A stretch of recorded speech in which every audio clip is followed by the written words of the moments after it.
Welcome to the world of science fiction. Don't forget to like and subscribe so you don't miss new stories. Enjoy the listening. Marcus's heart raced as the descent module pierced through the atmosphere of Zeta 9. The alien world loomed below, a tapestry of azure oceans and emerald landmasses. He gripped the controls tightly, his mind buzzing with a cocktail of excitement and trepidation. Touchdown in T-minus 60 seconds, the AI assistant chimed. Marcus took a deep breath, steeling himself for humanity's first encounter with extraterrestrial life. Years of training had led to this moment, yet nothing could truly prepare him for what awaited on the surface. The module touched down with a gentle thud. Marcus waited for the external sensors to confirm a breathable atmosphere before opening the hatch. A gust of warm, fragrant air rushed in, carrying scents both familiar and alien. He stepped onto the lush grass, marveling at its deep purple hue. The sky above shimmered with an iridescent quality, like the inside of an abalone shell. In the distance, a cluster of sleek crystalline structures jutted from the landscape, unmistakably, a city of advanced design. Marcus activated his universal translator and cleared his throat. "Greetings," he announced to the seemingly empty clearing. "I come in peace as a representative of Earth." A rustle from the nearby foliage caught his attention. Four figures emerged and Marcus's jaw dropped. They were unmistakably female, with curves that would turn heads on any planet. But their skin was a vibrant shade of blue that seemed to shimmer in the alien sunlight. The tallest of the four, with long silver hair and piercing violet eyes, stepped forward. "Well," she drawled, her translator conveying a tone of amusement, "what do we have here? A little pink toy from that backwater mudball." Marcus blinked, surprised by the unexpected hostility. I am Marcus Chen, from Earth. We've been observing your world for some time, and hope to establish peaceful contact." The silver-haired woman turned to her companions with a smirk. "Did you hear that, girls? The monkey can talk." The others giggled. A shorter alien with spiky blue hair chimed in. "Ooh, can we keep him as a pet? He's kind of cute in a primitive way." Marcus felt his face flush. This wasn't at all how he imagined first contact. "I assure you," he said, trying to stay calm, "Earth is far from primitive. We have much to offer in terms of science and culture." The leader circled him slowly, her eyes scanning his body in a way that made Marcus feel like a specimen. "I'm sure you do, little pink man. Tell me, do all humans have such interesting features?" She gestured toward his face. Marcus instinctively touched his nose. "You mean my nose?" This made the group burst into laughter again.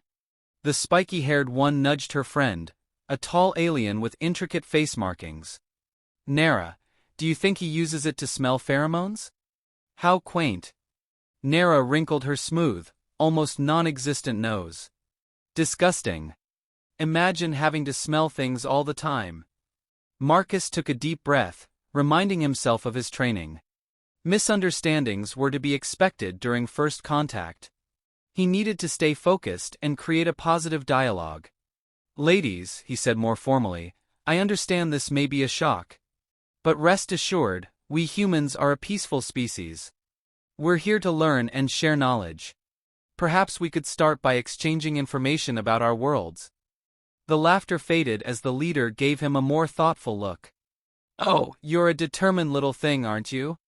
Very well, Marcus. Show us what your mudball calls technology. Entertain us." Marcus nodded, thankful for the opportunity. He reached into his pack and pulled out a holographic projector. With a few taps, a glowing image of Earth appeared in the air. "This is my home world," he began, zooming in on different landmarks. "As you can see, we have diverse ecosystems." "Boring," interrupted the fourth alien, who had been silent until now. She had glowing strands woven into her braids. "Mia's right. Can't we just keep him as a pet and be done with it?" The leader, Era, raised her hand to quiet her.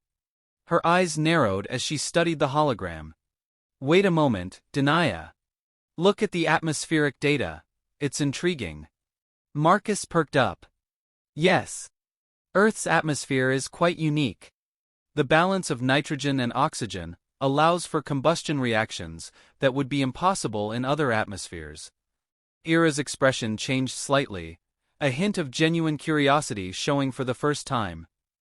Marcus felt a spark of hope. He quickly brought up more scientific data, sensing he had found common ground with at least one of the aliens. As he spoke, Ira's attitude shifted. The mocking tone in her questions softened, replaced by more serious inquiries about Earth's technology and scientific advancements.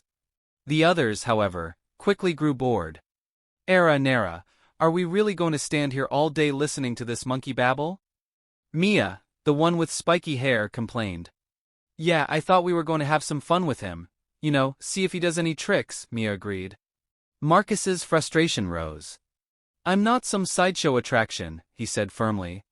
I'm here as an equal, hoping to foster understanding between our species. Dina rolled her eyes. Equal? Please. You're barely more evolved than the lizard monkeys on our southern continent. That's enough, Era said sharply, surprising everyone. She turned to Marcus with a more thoughtful expression. You've piqued my interest, human. Perhaps you're not as primitive as we first thought. Marcus relaxed slightly, thankful for her intervention. Thank you. I'd be happy to continue our discussion and answer any questions you have about Earth. Ira's lips curled into a smile that sent a chill down Marcus's spine. It wasn't exactly friendly. It had a predatory edge that both excited and unsettled him. Oh, I have many questions, she purred. But I think a more hands-on approach might be in order. How about a private tour of our city, Marcus? I'm sure we could learn a lot from each other. Marcus hesitated. On one hand, this was exactly the kind of cultural exchange he had hoped for.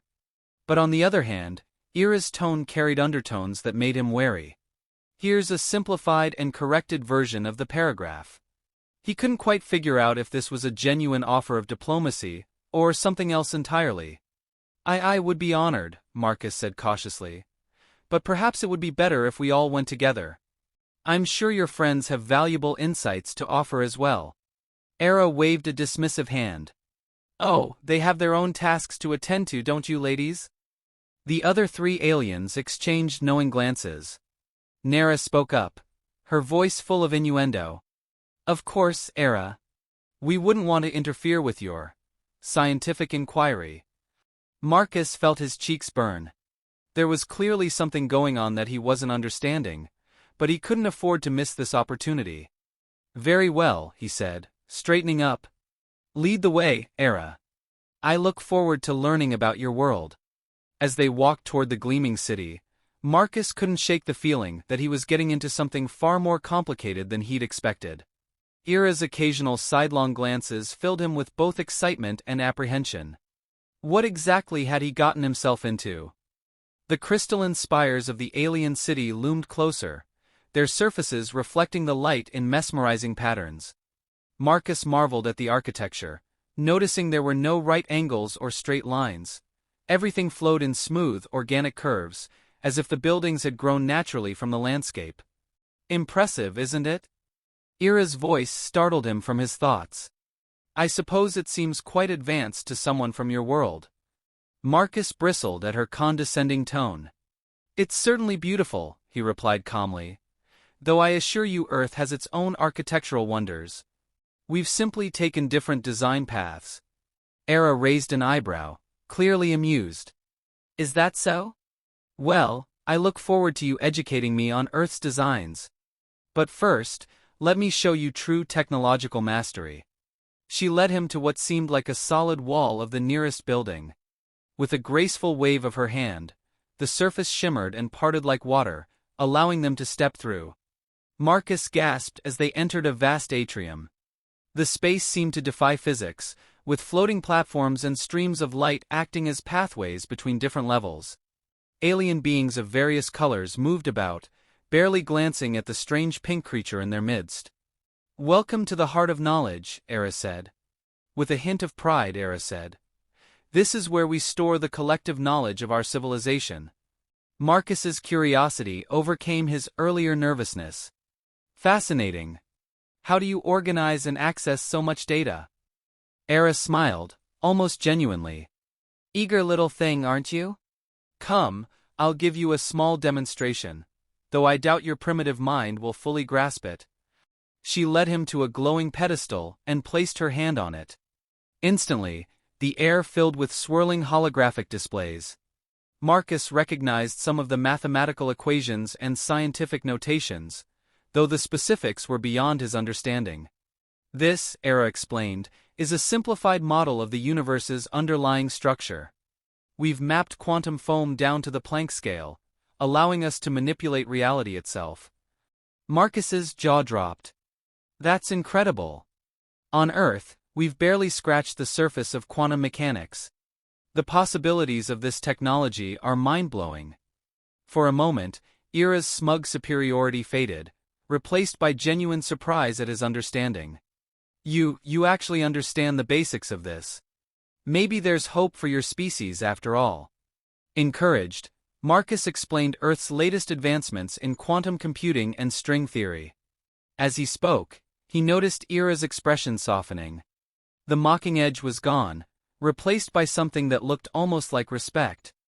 I must admit, she said when he finished, you've surprised me, Marcus. It seems there's more to you than meets the eye. Marcus felt a surge of pride. Thank you. I hope this shows that our species have much to offer each other. A cultural and scientific exchange could benefit both our worlds greatly. Era studied him for a long moment, her violet eyes unreadable. Perhaps, she said softly, though I wonder what else we might learn from each other. The air between them suddenly felt charged with an energy Marcus couldn't quite explain. Era stepped closer, invading his personal space. He caught a faint scent, like ozone mixed with exotic flowers. Tell me, Marcus, Era purred, her voice low. Are all humans as passionate about knowledge as you? Marcus's heart raced. I suppose it varies, but yes, many of us are driven by curiosity and a desire to understand the universe. Era's hand brushed against his arm, sending a shiver through his body. Fascinating. And what other desires drive your species? Warning bells rang in Marcus's mind. This was heading into dangerous territory. He took a step back, trying to regain his composure. His heart pounded as Era's touch lingered on his arm, her violet eyes locking onto his with an intensity that was both thrilling and terrifying. I think there may be some cultural misunderstanding, Marcus stammered, trying to regain control of the situation. On Earth, we have protocols for first contact. It's important to maintain professional boundaries. Era's musical laughter interrupted him. Oh, Marcus, always so serious. Relax, I'm just conducting my own little experiment. Isn't that what scientific exchange is about? Before Marcus could respond, Era stepped closer, her scent, like ozone and exotic flowers, overwhelming his senses. He found himself backed against a shimmering wall as her lithe blue form pressed against him. I think, she purred, her lips just inches from his, it's time for a more thorough examination of human physiology. For science, of course. Marcus's resolve crumbled. The mix of Era's presence, the strange alien world, and the surreal situation overpowered his better judgment. With a sigh of surrender, he pulled her close, their lips meeting in a kiss that sent shockwaves through his body. What followed was a night of passion unlike anything Marcus had ever experienced. Era's alien anatomy, while similar to human women in some ways, held surprises that left him breathless and exhilarated. They explored each other with both curiosity and desire, their bodies moving together in a way that transcended their species. As the alien sun rose, casting iridescent light through the city's crystal structures, Marcus lay entwined with Era, a mix of euphoria and creeping dread swirling in his mind. That was unexpected, he murmured, still processing the events of the night. Era stretched beside him, a satisfied smile on her lips. Indeed. You've proven to be a most fascinating subject, Marcus of Earth. I look forward to many more experiments. The days that followed passed in a blur for Marcus.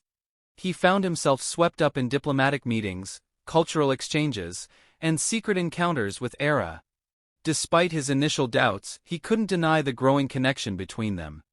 It wasn't until almost 2 weeks into his stay on Zeta 9 that Marcus began to notice something strange. Ira's friends, Nera, Vaya and Mia, had started treating him differently. The mocking jabs and dismissive looks were gone. Instead, they seemed to view him with curiosity, and even a hint of respect. One evening, as Marcus sat with the 4 alien women in a luxurious lounge overlooking the city, Nera leaned in close. "So, Marcus," she said in a low, sultry voice, "Ira's been keeping you all to herself, hasn't she? Don't you think it's time you shared some of that Earth culture with the rest of us?" Marcus almost choked on his drink. "I what?" Mia giggled, her spiky hair bristling with excitement. "Oh, come on. We've all heard about your cultural exchanges with Era. It's only fair we get to experience it too, for science, of course."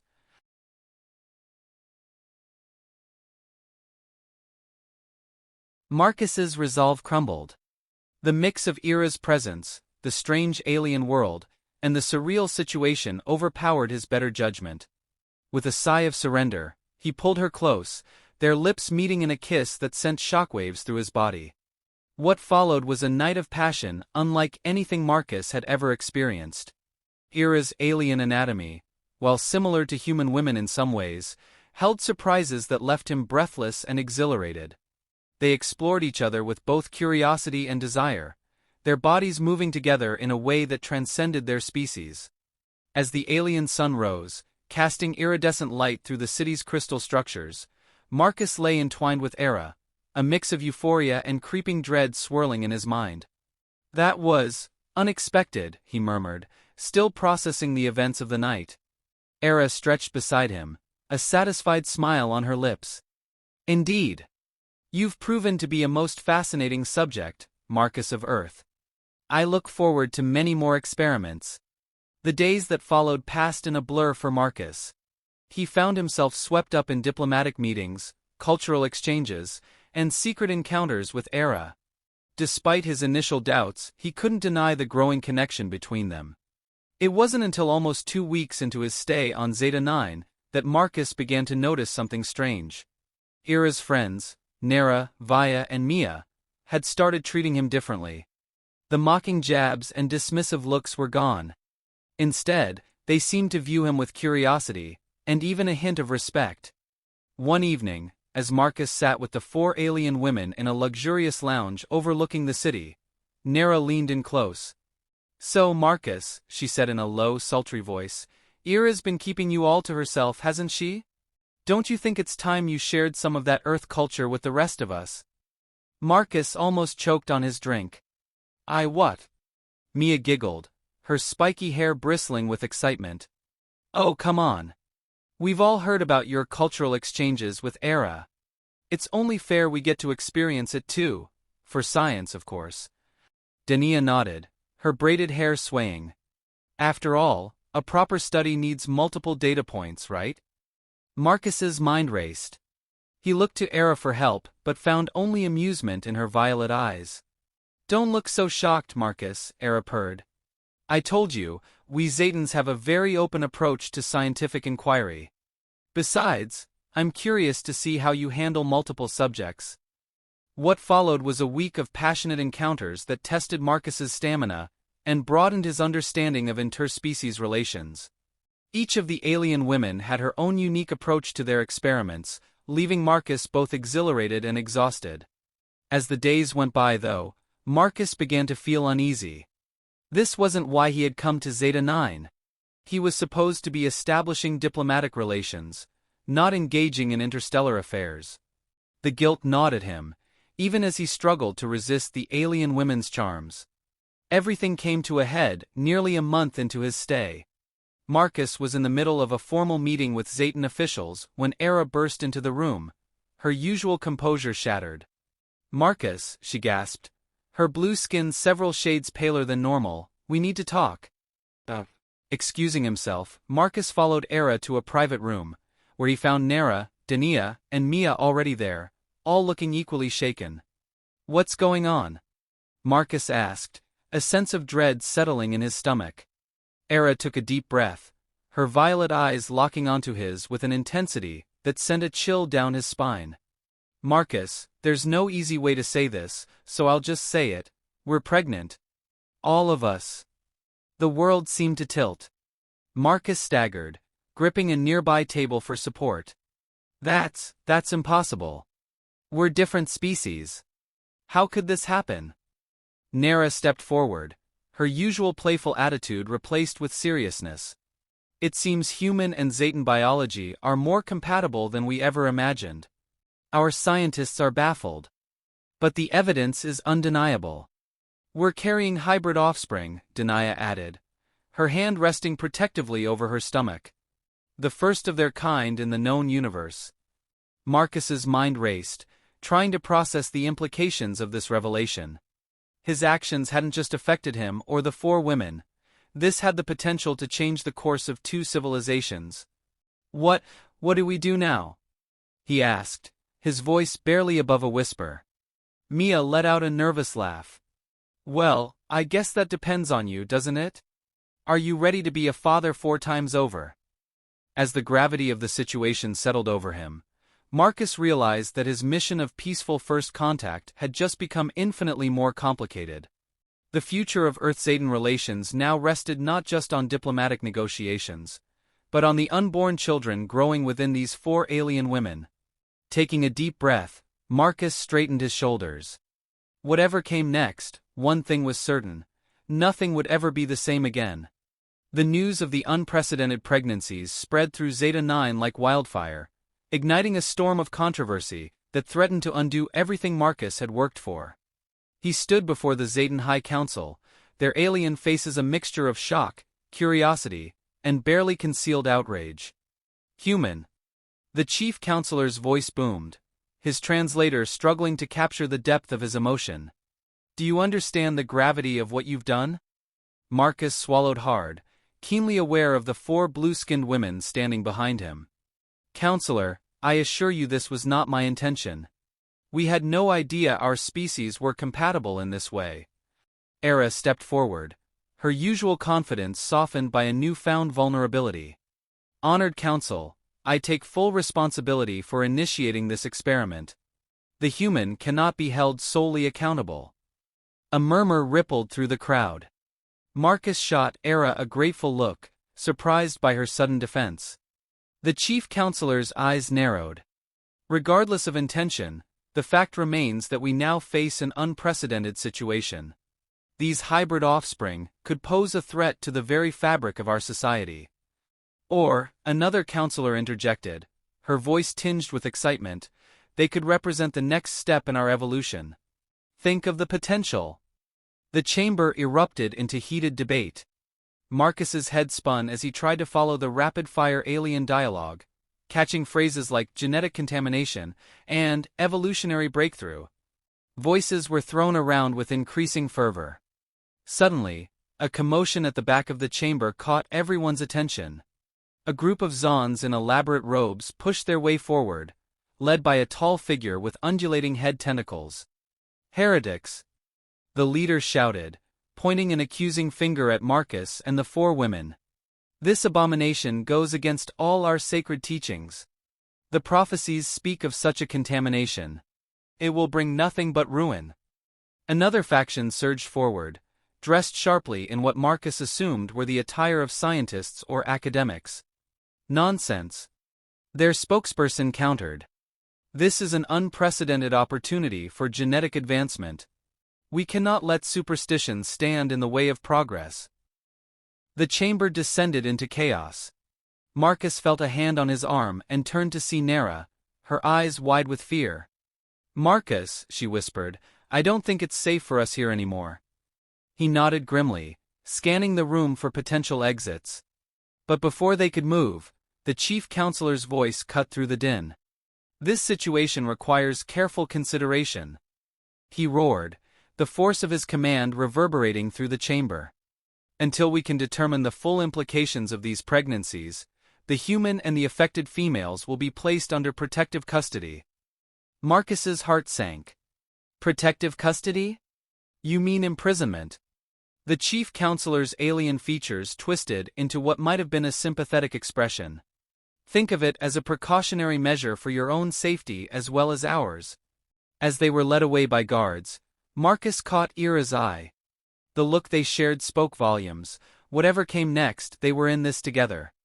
The days that followed were a blur of medical examinations, interrogations, and tense confinement. Marcus paced the small apartment that served as their gilded cage, his mind racing with possibilities and fears. Ira watched him from her perch on a sculpted chair, her hand absently rubbing her still flat stomach. "You're going to wear a hole in the floor if you keep that up," she quipped, a shadow of her old humor creeping into her voice. Marcus paused, running a hand through his disheveled hair. "How can you be so calm? We're prisoners, Ira." He gestured to the window overlooking the alien cityscape. "Half the planet wants us dead, while the other half wants to dissect us." Ira rose gracefully, moving to stand before him. "And the other half?" she asked, a hint of playfulness in her tone despite everything. Marcus felt a smile tugging at his lips. "That's three halves." Ira shrugged, a very human gesture she had picked up from him. "Maybe Zayden math is different from Earth math. The point is, not everyone out there is against us. We have allies." As if on cue, the door slid open, revealing Nera, Denaya, and Mia. They entered quickly, their faces a mixture of excitement and apprehension. "We've got news," Mia announced, her spiky hair seeming to bristle with energy. Denaya nodded, her elaborate braid swaying. "The scientific community is in an uproar. They're demanding access to study our pregnancies, and the religious factions are calling for our immediate execution," Nera added dryly. "So, the usual." Marcus sank onto a nearby couch, his head in his hands. "This is a nightmare. I came here to establish peaceful relations between our worlds, not spark an interplanetary crisis." Era sat beside him, her cool blue hand finding his. "Perhaps this is exactly what is needed to truly bring our worlds together. Nothing unites like a common cause or a common enemy." Marcus looked up, meeting her violet eyes. He saw in them a strength and determination that rekindled his own resolve. "You're right," he said, straightening. "We need a plan, a way to show both our peoples that this isn't a threat but an opportunity." The five of them huddled together, their voices low as they began to strategize. As the alien sun set outside their window, casting the room in shimmering, otherworldly light, Marcus felt a glimmer of hope. They were creating something entirely new, not just in terms of their unborn children, but in the bonds forming between them. Weeks passed, marked by a growing tension both within their confinement and in the world outside. Marcus's body clock struggled to adjust to the longer Zayden days, leaving him in a constant state of mild jet lag. But that was the least of his worries. The women's pregnancies progressed at an alarming rate, their bodies changing in ways that baffled both Zayden and human medical science. Era, always the first to face challenges head-on, embraced the changes with a mix of scientific fascination and maternal pride. "Feel this," she said one evening, grabbing Marcus's hand and placing it on her swollen belly. A series of rapid movements pulsed against his palm, unlike anything he'd felt before. "Is that?" he began, his voice filled with wonder. Era nodded, a rare, genuine smile lighting up her face. "Our child. He or she seems to have inherited your restless nature." Marcus laughed, a sound that felt foreign after weeks of stress and uncertainty. "Let's hope they've inherited your brains. And beauty to balance it out." A comfortable silence fell between them, broken only by the soft sounds of the other women sleeping nearby. In moments like these, Marcus could almost forget the precariousness of their situation. But reality had a way of intruding. The next morning brought news that shattered their fragile peace. "They're coming for us," Nera announced, bursting into the common area where they'd gathered for breakfast. Her usual cool demeanor was shaken, fear evident in her eyes. Marcus was on his feet in an instant. "Who?" Nera shook her head. "Worse. A radical faction has broken away from the main religious group. They're calling themselves the Purifiers, and they've vowed to cleanse Zeta-9 of our abominations. Panic rippled through the room. Mia clutched her swollen belly protectively while Denia began pacing, her braids swaying agitatedly. Era, ever the voice of reason, cut through the chaos. How much time do we have? Not much, Nera replied grimly. Our inside sources say they're mobilizing now. The official security forces are scrambling to respond, but they might not make it in time. Marcus's mind raced. He turned to Era, seeing in her eyes the same determination he felt. We need to get you all out of here, somewhere safe. Era nodded, already moving toward the hidden panel where they had stashed emergency supplies. I know a place, an old research facility in the mountains. It's isolated and defensible. Marcus grabbed a bag, quickly stuffing it with medical supplies and nutrient packs. It'll have to do, but how do we get there? We're still under guard. A sly smile spread across Mia's face, her earlier fear replaced by a familiar mischievous glint. Leave that to me.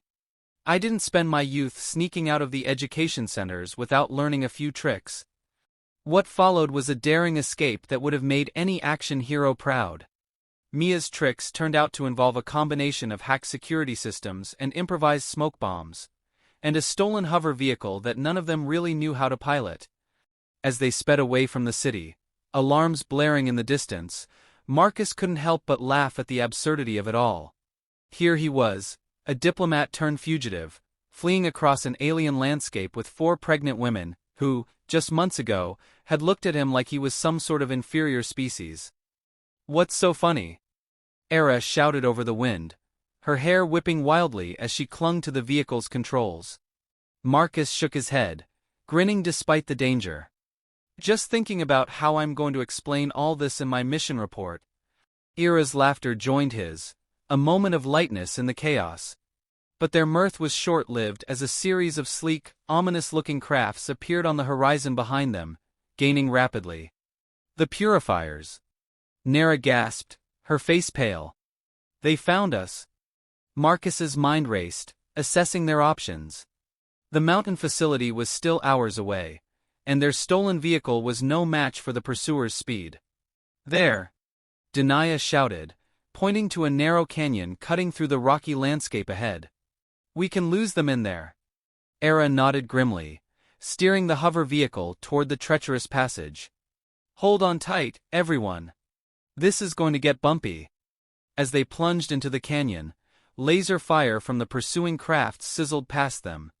Marcus felt a surge of protective instinct unlike anything he had experienced before. These women, Aa, Nera, Denia, and Mia, and the children they carried were his responsibility now. They were his family.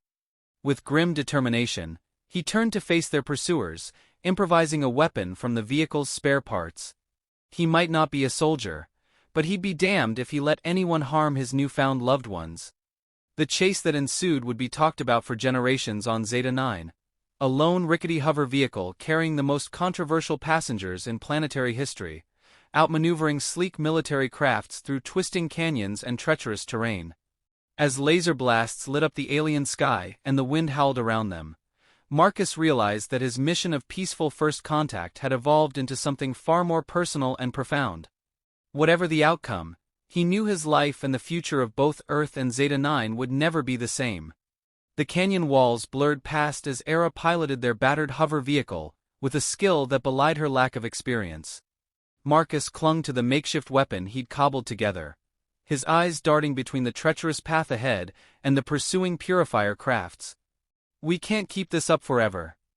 Nera shouted over the wind, her face etched with worry. The vehicle's energy reserves are critically low. Marcus's mind raced. They needed a plan and fast. Suddenly, inspiration struck. Era. He called out. That research facility you mentioned, does it have a communication array? Era nodded, her violet eyes narrowing in understanding. Yes, but it's old technology. Why? A grim smile played across Marcus's lips. Because I think it's time we took our story public. Public? If we can't outrun them, we'll outmaneuver them with the truth. As if on cue, the hover vehicle sputtered, its engines whining in protest. AA guided them into a concealed alcove, the pursuing craft screaming past overhead. "We're out of options," Denia panted, her hand protectively cradling her swollen belly. "It's now or never." Marcus nodded, his resolve hardening. "All right. Here's the plan." What followed was a daring trek across the alien landscape. The five of them moved as quickly as the women's pregnancies allowed, using the rocky terrain to conceal their movements. Marcus's diplomatic training had never prepared him for anything like this, but a newfound well of strength and determination drove him forward. As they crested a final ridge, the research facility came into view, a squat, utilitarian structure nestled against the mountainside. "There it is," Era breathed, a mixture of relief and apprehension in her voice. "Our last hope." They approached cautiously, wary of traps or hidden defenses, but the facility appeared to be truly abandoned, a relic of a bygone era of Zayton scientific exploration. Inside, layers of dust coated advanced equipment that Marcus could only guess at the purpose of, but his attention was focused solely on one thing: the communications array. "It's been years since this was used," Mia muttered, her fingers dancing over the controls with surprising dexterity. "But I think, yes, we've got power." Marcus stepped up to the transmitter, his heart pounding. This was it, their one chance to change the narrative and appeal to the better nature of both their peoples. He took a deep breath and began to speak. "People of Zeta 9, people of Earth, my name is Marcus Chen, and I come to you not as a diplomat, not as a human, but as a father-to-be of children who represent the future of both our worlds." His words flowed with a passion and eloquence that surprised even him. He spoke of the fear and prejudice that had driven them to this point, but also of the hope and potential that their unborn children represented. He challenged both societies to look beyond their differences and see the beauty in this unprecedented melding of two species. As he spoke, something remarkable happened. The facility's long-dormant systems came to life, broadcasting not just his voice but holographic images of their harrowing journey. The people of Zeta 9, and thanks to the powerful array, the people of Earth, watched in real time as their story unfolded. They saw the tender moments between Marcus and the four women, the fear and excitement as they discovered the pregnancies, the daring escape from those who would harm them, and most powerfully, they saw the love and protective instinct that had driven Marcus to risk everything for his newfound family. As Marcus's impassioned speech came to an end, a deafening silence fell over the facility. He feared it had all been for nothing. Then the communication array crackled to life, and messages began pouring in from all over Zeta 9, and even from Earth. Messages of support, understanding, and hope for this new chapter in interspecies relations. AA's cool hand slipped into his, squeezing gently. "You did it," she whispered, her voice thick with emotion. "You changed everything." The days that followed were a whirlwind of activity. The Zayton government, bowing to overwhelming public pressure, called off the pursuit and granted Marcus and the four women protected status. Scientists and medical professionals from both worlds converged on the facility, eager to study and assist with the unprecedented pregnancies. As the women's due dates approached, Marcus found himself at the center of a media frenzy unlike anything either world had ever seen. But through it all, his focus remained on AA, Nera, Denia, and Mia, and the miraculous lives growing within them. One particularly tense evening, as Era paced their shared quarters, her swollen belly seeming to defy gravity, Marcus approached her with a tentative smile. "Credit for your thoughts?" he asked, using the Zayton phrase he had picked up. Era paused, her violet eyes meeting his. "I was just thinking about how much has changed. When we first met, I thought you were nothing more than a primitive curiosity. And now," Marcus chuckled, wrapping his arms around her as best he could with her protruding stomach between them. "Now you're carrying my alien love child. Funny how life works out." Era's laughter, a sound that never failed to warm his heart, filled the room. "Indeed. Though I still maintain that Zayton biology is superior. Our children will simply benefit from your quaint human traits." "Oh really?" Marcus raised an eyebrow, a mischievous glint in his eye. "Care to test that theory?" Their playful banter was interrupted by a sharp gasp from Era. Her eyes widened as she looked down at the puddle forming at her feet. "Marcus," she breathed, a mixture of excitement and fear in her voice. "I think it's time." The next few hours were a blur of activity.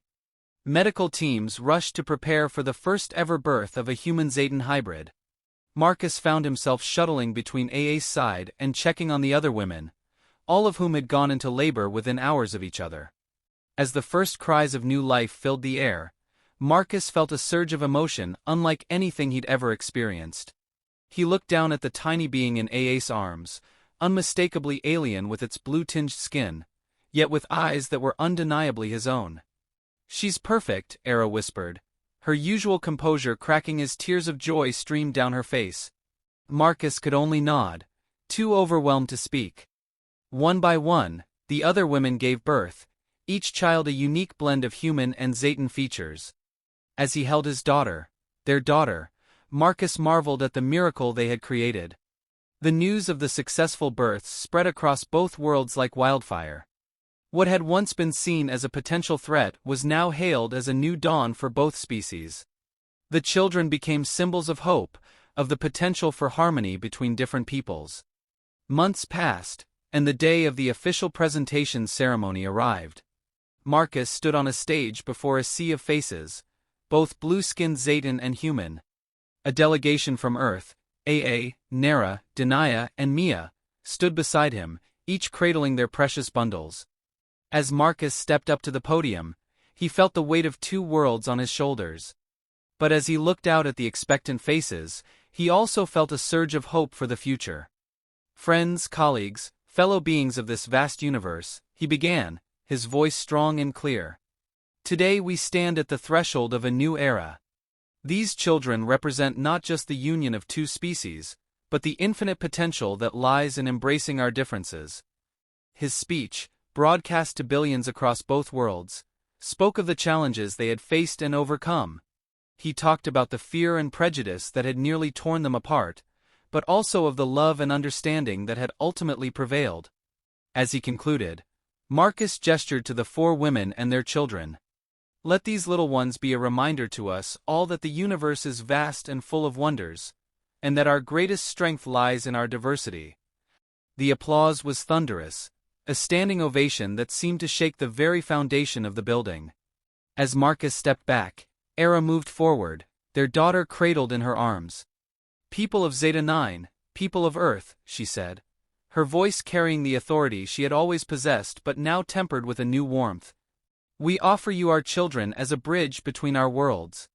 May they grow to be the ambassadors of a future, where the stars themselves are no longer a barrier, but a road to new understanding." One by one, each woman presented her child, speaking of her hopes for the future. The ceremony concluded with a symbolic gesture, a mixing of Earth soil and Zayton crystal, representing the joining of their two worlds. As the official proceedings ended and the crowds began to disperse, Marcus found a quiet moment with AA. They stood on a balcony overlooking the Zayton capital, their daughter sleeping peacefully in her arms. "So," Marcus said, a hint of his old humor creeping into his voice, "was this the result you expected when you decided to experiment with the primitive human?" AA's laugh was soft, mindful of the sleeping child. "Hardly, but I must admit the results have exceeded all expectations." Marcus wrapped an arm around her, marveling at how natural it felt now. "And where do we go from here? Back to Earth? Stay on Zeta 9? AA's gaze turned to the star-filled sky above them, a vista of 2 suns and 3 moons that still took Marcus's breath away. "Why choose?" she asked, a familiar glint of adventure in her eyes. "We have a whole universe to explore and a new generation to show it to." As they stood there, bathed in the light of alien stars, Marcus felt a profound sense of peace settle over him. His mission of first contact had evolved into something far greater than he could have ever imagined. He looked down at his daughter, her tiny hand curled around his finger. In her face he saw the future, not just for himself or for AA, but for 2 entire worlds. A future of unity, of exploration, of endless possibility. "You're right," he said softly, pressing a kiss to AA's temple. The universe is waiting, and we've got one hell of a story to tell. As if in agreement, their daughter sighed softly in her sleep. Above them, the stars twinkled with promise, beckoning them toward a future where the boundaries between worlds and species were just the beginning of a grand adventure.